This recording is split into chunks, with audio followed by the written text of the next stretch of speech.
wabarakatuh. Saya Nur Ashikin binti Kana. Nombor matrik saya C20B1554.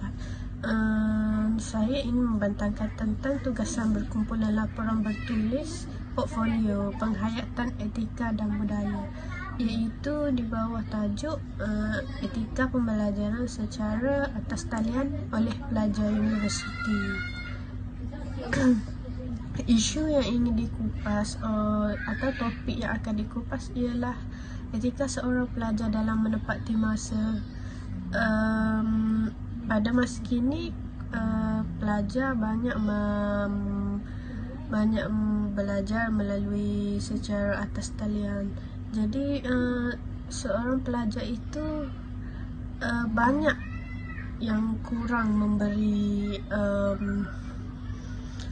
tumpuan semasa belajar, terutamanya semasa kelas atas talian dijalankan. Seterusnya iaitu etika seorang pelajar dalam menghormati tenaga pengajar. Sesetengah pelajar tidak menghormati tenaga pengajarnya ketika waktu kelas dijalankan. Seterusnya etika seorang pelajar dalam berkomunikasi dengan baik serta melibatkan diri secara aktif semasa belajar atas talian. Dan etika seorang pelajar dalam fokus ketika kelas sedang berlangsung. Sekian, terima kasih. Assalamualaikum warahmatullahi wabarakatuh. Saya Nur Akila binti Abdul Samad, C20A1219. Apabila belajar secara atas talian, pelajar juga perlu ada nilai dalam diri. Nilai yang perlu ada seperti nilai bertanggungjawab. Sebagai seorang pelajar, kita perlu ada rasa tanggungjawab dalam diri, iaitu dengan menepati masa, menyiapkan segala tugasan yang diberikan mengikut ketepatan masa. Selain itu, nilai bertimbang rasa. Sebagai seorang pelajar juga perlu bertimbang rasa kepada pengajar dan pelajar yang lain dalam mengikuti kelas atas talian dengan menepati masa pembelajaran. Pelajar juga perlu ada nilai hormat menghormati. Para pelajar perlulah menghormati para pensyarah kerana mereka telah memberikan ilmu kepada anak didik mereka dan sanggup berkorban masa demi memastikan anak didiknya berjaya dalam kehidupan. Seterusnya, menumpukan perhatian dalam pelajaran. Pelajar seharusnya menumpukan sepenuh perhatian ketika belajar supaya pelajar dapat semua yang pensyarah sampaikan. Hal ini mengelakkan pelajar daripada rasa kurang faham apa yang disampaikan oleh pensyarah. Assalamualaikum, nama saya Nurliana binti Zaidi dan nombor matrik saya ialah C20A1260.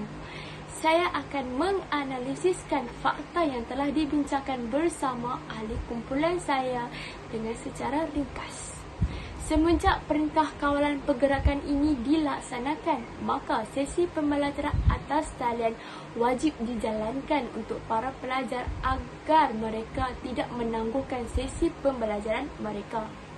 Terdapat pelbagai platform pembelajaran digital yang berpotensi tinggi seperti Blackboard, Google Classroom dan Google Meet. Oleh itu, para pengajar perlu memastikan beberapa faktor untuk memastikan pembelajaran atas talian ini berjalan dengan lancar. Walau bagaimanapun, terdapat segelintir pelajar yang masih mengalami kesukaran untuk melaksanakan pembelajaran atas talian ini kerana ada daripada mereka mengalami kesukaran untuk mengakses internet dengan sempurna dan ada juga yang mengambil kesempatan untuk tidak hadir dalam pembelajaran atas talian ini.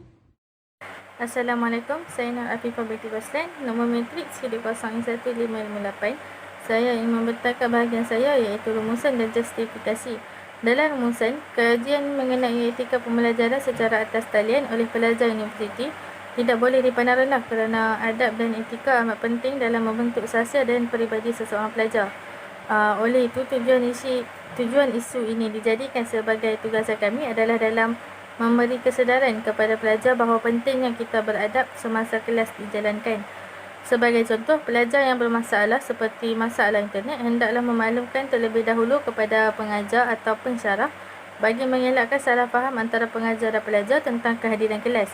Di samping itu juga, etika pelajar semasa menghadiri kelas atas talian amat penting kerana dalam agama Islam juga amat menitikberatkan tentang pentingnya beradab ketika belajar.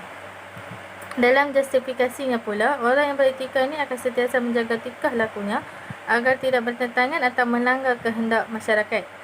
Dari segi mentalnya pula, orang yang beretika mulia ini tidak gemar memikirkan perkara-perkara yang tidak mendatangkan perhitungan buruk dan baik sebelum melakukan sesuatu. Dalam masyarakat pula, masyarakat akan menjadi lebih progresif, aman, damai dan juga harmonis. Dalam negara juga turut aman, damai dan maju serta mempunyai imej yang tinggi di peringkat antarabangsa. Oleh itu, selagi sesuatu bangsa itu dapat mengekalkan tahap amalan etika yang tinggi, selama itu jugalah bangsa itu akan terus maju dan berkembang.